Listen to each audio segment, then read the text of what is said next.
I am Ferdinand Marcos, and I am the President of the Republic of the Philippines.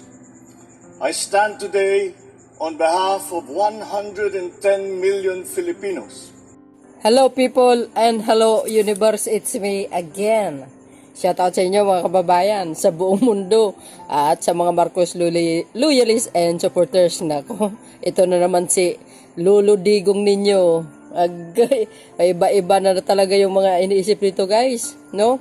Ang hinihiling niya naman, no, ay i-separate daw si Mindanao kasi nagsasawa naman daw siya. Marami daw mga presidente na nagdaan, wala pa lang nangyari na i-separate ang Mindanao. Pero hindi niya inisip, mga kababayan, sinali niya yung sarili niya. Wala daw kakwenta-kwenta. So, ibig sabihin, wala talaga siyang kwenta. Sinali niya yung sarili niya. Buang Diyod din si Digong, no? Oh, tapos, ang alam ko guys, ang bago mo yan, halimbawa lang bago mo papalitan or bago mo i-separate ang Mindanao sa Pilipinas, kailangan po guys ang charter change. Correct me if I'm wrong. Oh, 'di ba? Akala ni Digong madali lang palitan. Sus, ano yan? Mag-change gift lang ta, ganon. Oh, 'di ba? Ngayon sa People Initiative nagkaroon ng pirmahan. Ayaw niya. Nagrereklamo siya. Pero itong plano niya guys, gusto niya din ng pagpapirma daw. Para magkalap siya ng pirma. O, di ba? Hindi mo alam ito, parang dubli-dubli ang kuan itong utak ni Digong. Agay, Digong. Unsa na imong gikan nakaon bilatog baboy. Giatay oy. O, iyan ang gusto niya ba? Gusto niya magpapirma daw para makakalap ng mga signature. Pero pagdating sa People Initiative, dili siya musugot. Ayaw niya. Oh, giatay oy. Oh, 'di ba? Tingnan nyo, ang iniisip ni Digong hindi sa kapakanan ng taong bayan. Ang iniisip nitong mga to kundi pansariling interes lamang. Maliwanag 'yan. Kung talagang may malasakit ka sa mamamayang Pilipino, hindi ka humihiling or magplano ng ganyang isaparit mo ang Mindanao. Kung ako si Digong, tulungan na lang na niya, katong anak niya si Sara Duterte, bigyan niya ng more advice, baka there's a chance pa makamanalo sa mga susunod na mga eleksyon. Pero hindi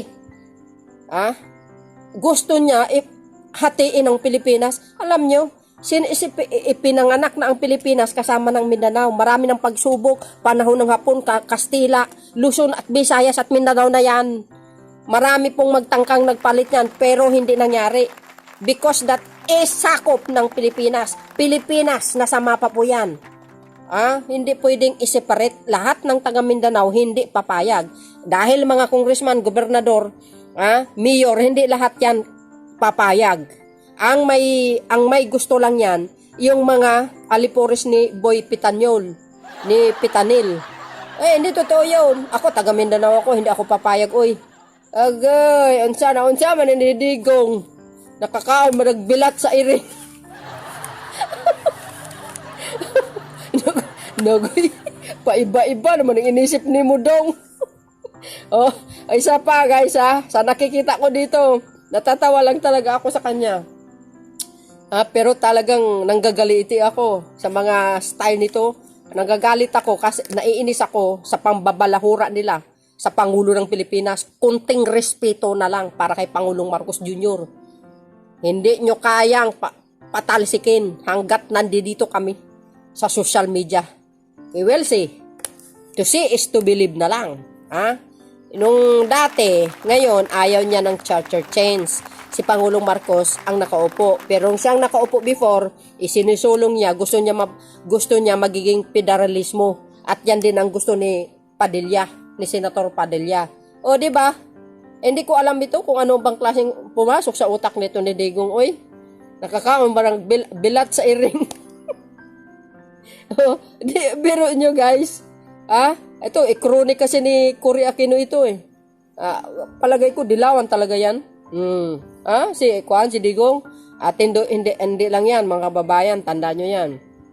Halimbawa lang pag nasiparate ang Mindanao, kayong mga taga Mindanao, papayag kayo na isiparate ang Mindanao, nagkagawin probinsya ng China? Siyempre guys, malayang malaya. Kasi maghari-harian itong yung Alipores ni Pitanel. Oo. Gagawin niya, ano yan guys Yung mga isla dyan, ay, occupy din wala. Aangkinin ng bansang Chikwa yan. Tandaan nyo yan. Lalo't ito, magkaibigan yan. Ni Ching Chong. Sigurado yan. May chance nga yan na talagang gagawing yan, probinsya ng China, ang Mindanao. O kayo, mga Pilipino sa buong daigdig, papayag kayo? Ako, hindi ako papayag. Huwag kayong magpeperma, mga taga Mindanao. At hindi mangyari yan, guys. Ay, mahirap gawin yan. Hindi basta-basta yan. Hindi, ito alam niyo, kasi si Digong, parang magic ba? Parang gusto niya magic, palitan ka agad. Susunod siya, may niutok, parang hindi presidente na nakaraan. Abogado pa ng piskal man naman ito. Piskal man ito, kaya grabe na ito.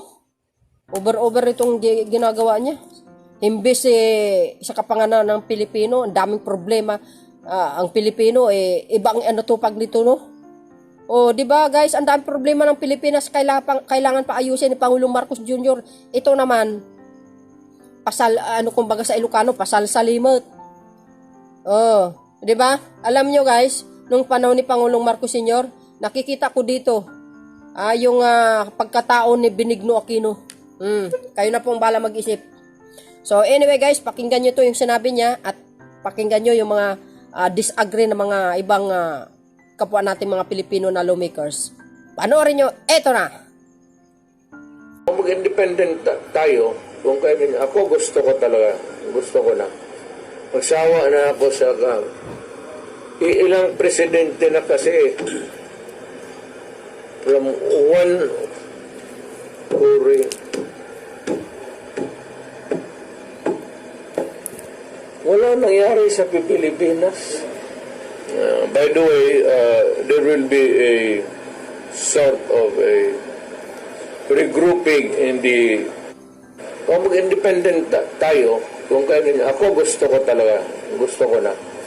Magsawa na ako sa ilang presidente na kasi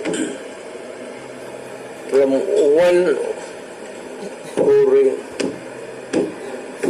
Isinali niya yung sarili niya, bes. Wala nangyari sa Pilipinas. Sinali mo yung sarili mo. By the way, there will be a sort of a regrouping in the political arena dito sa Davao.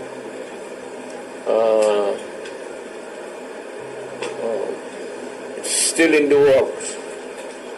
Pero si Congressman Alvarez ang titignan ko, siya magdala ng partido. Feeling presidente pa Matanda talaga. na ako. Ito siya, bata pa. Pagkasal na nga, dahil ko ng panglimang asawa.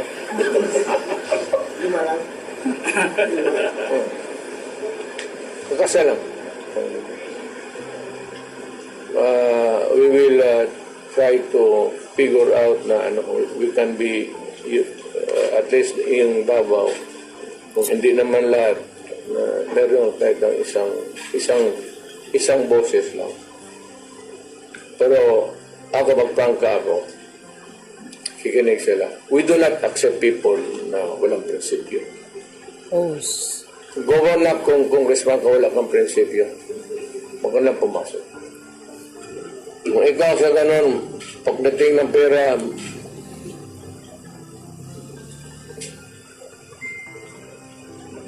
mahirap yan.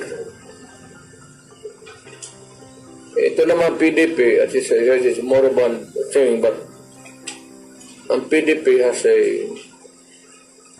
Nagtataka ako nitong PDP sa Cagayan, June, the birthplace of PDP. Doon yung mga mautak ng sila Pimentel. Would you believe it, isa lang ang PDP na konsehal nila. So, one day we might visit. Pero yung mga yung leader, hindi ko lang sabihin mo na sabi nila, okay kami, we'll join. So, we leave it to... Ito ang last namin. Kaya kasi Bebot ang pinapadala ko. Because si Bebot Alvarez, siya yung talagang pinakauna nagpalakad ng mga papel about the desirability of Mindanao seceding from the Republic of the Philippines. No. Siya yung nauna talaga. Kaya ko siya nilagay dyan so that we can pursue because by this time he would know the wherewithal. Isa rin to si Alvarez eh. It would not be, hindi naman rebellion, hindi yan sedition. No, talaga lang. There's a process in that. I think before the UN, where you would gather signatures from all sorts in Mindanao, magpirma, verified under oath in the presence of so many people, decide that we want a separate.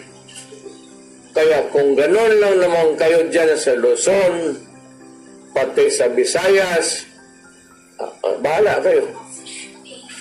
Lahat, nandito man sa atin lahat. We all give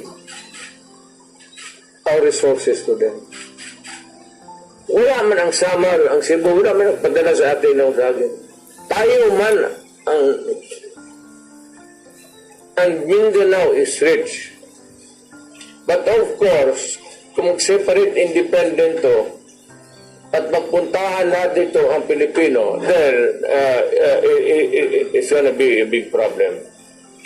So, on its growing years, you have to restrict. But you can come. Mga taga Luzon, Visayas, we will not deny you, Filipino. Pero, hindi naman, not really, hindi naman passport. Kunting lang yung ibigay na card. Kung mag-independent tayo, kung kaya ako gusto ko na. Magsawa na ako sa ilang presidente na kasi. Oh, sinabi mo yung sarili mo. One, Wala kang nagawa. Sinalan niya yung sarili niya, guys. Presidente wala siya. nangyari sa Pilipinas. Mr. Bigo.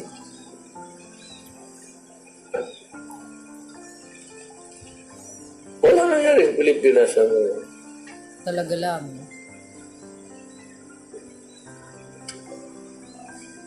Kaya we'll try to make a political party. Ako, in front of Bebot now, I would insist na kukuha tayo ng mga partido na mga party mates na at least may, hindi naman yung prinsipyo the highfalutin thing about marunong magtingin. So, hindi yung convenience na isang liparan lang dito. But I do not really, wala akong masabi dyan sa mga congressman na pagkatapos for PDP yan, pagkatakbo na kaagod doon sa lakas. Okay lang. Pati yung mga tao ko, ubos. Pero yung anak ko, pati si Ungab, I understand. Pero kaya sabi ko, hindi tayo magkaintindihan.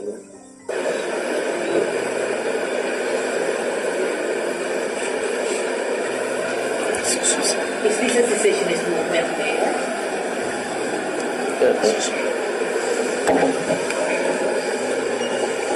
Again? Is this a secessionist movement? Because you want them to cut out from... No. It has been, it is not a sob-rosa thing. Hindi yan by whisper. Talagang openly yan. Bebot has been going around convincing people. Pero kami, alam ko, maganda yan, pero hindi pa wala pa yung dumating yung ano talaga yung nakita na natin yung baski na anong gawain natin, wala tayo. The next president again would be as lousy as they will. We cannot, may ano tayo, may at stake is our future and our children. So,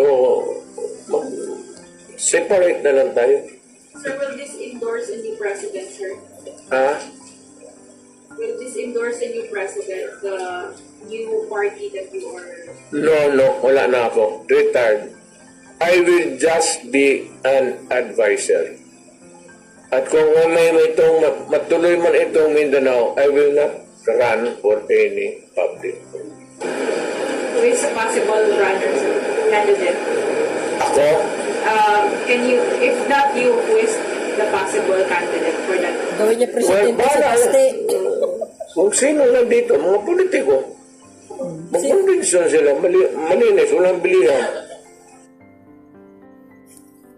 Marami nang nagsulong ng paghiwalay ng Mindanao sa Pilipinas. Kabilang ang convention na ito noong April 25, 1986 na dinaluhan ng 500 political, civic at professional leaders sa Cagayan de Oro, kung saan pinag-usapan ang magiging konstitusyon ng panukalang Mindanao Federal Republic. Bukod pa dyan ang rebellion ng Moro National Liberation Front na nagsimula noong 1968 at nagtapos sa peace agreement noong 1996, at ang rebellion ng humiwalay na grupo Moro Islamic Liberation Front na nagsimula 1977 at nagtapos din sa peace agreement noong 2014. Nauwian sa pagtatag ng Bangsamoro Autonomous Region in Muslim Mindanao imbes ng orihinal na isinusulong na hiwalay na estado. Kagabi si dating Pangulong Rodrigo Duterte naman ang nagpalutang ng usapin sa gitna ng kontrobersya kaugnay ng People's Initiative. Pero idiniin ni dating Supreme Court Senior Associate Justice Antonio Carpio na labag ito sa konstitusyon. Walang probisyon sa saligang batas na pumapayag na ibukod ng isang bahagi ng bansa mula sa national territory. This is just a slogan. There's nothing to say. Wala. That's against the Constitution. That's threatening the integrity of the national territory. Yabang lang yan. They have been threatening to see it ever since. Matagal na ito, 20 years ago pa yan. But nobody will join them. This is just foolishness. Kabilang sa ikinatuwiran noon ng ilang nagsulong ng secession ay ang kakayahan daw ng Mindanao na mabuhay kahit walang suporta ng national government. Noong 2022, 17% ng kabuuang kita mula sa produkto at serbisyo sa bansa o GDP ay galing sa Mindanao. Kung supply ng bigas naman, mahigit 23% ng mga palay ay ambag ng Mindanao. Mahigit 80% naman ng inaaning pinya, kape at saging sa Pilipinas ang galing sa Mindanao, habang lampas kalahati ng coconut at corn production ay galing din doon. Abot naman sa 15 billion pesos ang halaga ng gold production mula sa Mindanao na pinagkukuhanan din ng nickel at iba pang minerals. Sabi ni Davao del Norte 1st District Representative Pantaleon Alvarez na kabilang sa nagsusulong ng paghiwalay ng Mindanao, matagal nang napabayaan ng Mindanao kaya panahon na para mangyari ito. Katulad ng ginagawa ng mga nagsusulong ng pag-amyenda sa saligang batas sa pamamagitan ng People's Initiative. Hindi madaling gawin ito, mahirap din dahil gagawin namin ito ng maayos. Walang gulo. Walang gulo, definitely. Gagawin namin, Gusto mo lang maghari eh. kailangan kahit na mahirap gawin yung ikutan yung buong Mindanao ay paliwanag sa lahat ng mga tiga Mindanao kung bakit namin ginagawa ito at bakit namin gagawin ito. In your dreams. Tinanong namin ang ilang mababatas mula sa Mindanao ukol dito. May ilang bukas na mapag-usapan ito. Doon sa punto na secession, i-separate natin. Teka muna, ako personally, gusto kong pag-aralan. Gusto kong tingnan kung if it's really worth it. May ilan naman ngayon pa lang, nagsabi ng hindi sila payag dito. Ayaw namin humiwalay. The last time we checked, according to DBM, yung isang distrito nga, 51 billion pesos. Anong hiwalay? Dahil nakakuha ka na ng 51 billion pesos at yung mga ibang distrito napabayaan nyo at hindi nyo naalagaan. Tapos iniisip nyo sarili nyo lang. Para naman kay Senate President Miguel Zubiri na taga Bukidnon, With due respect to the former president, I think right now, the last thing that we want is na magkagulo-gulo, magkawatak-watak ang ating bansa. So, mga beshwa, mga kababayan, narinig nyo yun. O, diba? Ilang senador, kongresista, taas ang kilay sa Mindanao Separation. Ako, alam mo, ito si Alvarez. Alam nyo, talaga namang for sure, siya magiging presidente nila kung matuloy yan. Pero never, hindi mangyari yan guys ha. Alalahanin nyo, tulad nga sinasabi ko, ipinanganak ang Pilipinas. Kasama na po ang Mindanao. Kaya hindi mangyari po yan. At maraming tutol dyan, mga kababayan. Ang may gusto lang yung mga alipores ni Pitanyol. Hindi, totoo yun. Real talk tayo. So yun guys, ano ang stand nyo? Papayag ba kayo na i-separate ang Mindanao? Ha? Siyempre sabihin nyo, hindi. Hindi naman talaga pwede. Sabi nga ng dating Chief Justice, labag sa konstitusyon eh. Diba? Sabi ko, hindi kayo naloka. Akala ito kasi ni Lulu Digong nyo, lang parang magic. Mabilis lang nang ayusin. Sos, mariusin. Oy, magbilang na lang, magputi na lang ang uwak bago mangyari yan. But anyway guys, maraming salamat sa inyong panunood. At kayo, anong masasabi nyo dito kay Lulu Digong at saka kay Alvarez? Maraming salamat sa inyong watching. See you again on my upload videos. Bye. And babos!